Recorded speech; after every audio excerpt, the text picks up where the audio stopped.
Alors voici Sébastien Thème, chère Bonjour. Ariane Ascaride, Bonjour. journaliste à Passage des Arts, qui nous fait part chaque jour d'un petit coup de cœur culturel. Aujourd'hui, un livre personnel et très touchant de Gilles Paris. Absolument, le livre s'appelle « Certains cœurs lâchent pour 3 fois rien ». C'est son 8e livre à Gilles Paris. Alors vous le connaissez, il avait fait paraître Autobiographie d'une courgette, adaptée au cinéma dans Ma vie de courgette, qui avait reçu 2 Césars en 2017. Gilles Paris, il s'est toujours raconté dans ses romans. Il a raconté cette enfance traversée par la violence. Mais là, c'est la première fois qu'il écrit à la première personne pour raconter son vague à l'âme, sa mélancolie et plus prosaïquement, ses dépressions à répétition. Il nous raconte.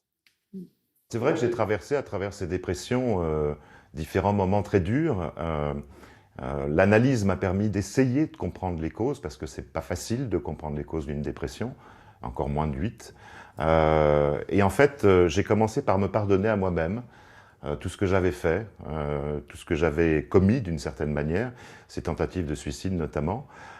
Et après, ça a été beaucoup plus facile de pardonner aux autres, de pardonner la violence de mon père, de pardonner l'indifférence de ma mère. Je crois que ça fait partie du travail sur soi, parce qu'on ne peut pas vivre éternellement dans l'idée d'une vengeance, d'une revanche. C'est pas possible, la vie est trop courte. Il faut passer à autre chose et avoir vraiment un sentiment d'optimisme pour pouvoir continuer son petit bonhomme de chemin.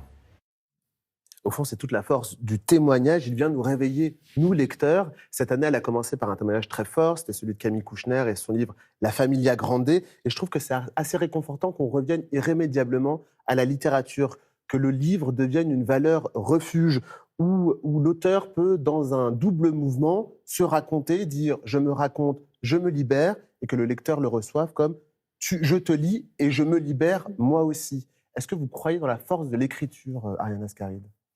En tout cas, moi, je suis une grande lectrice. Moi, j'ai toujours beaucoup lu et je continue à lire et ça m'a sauvé la vie.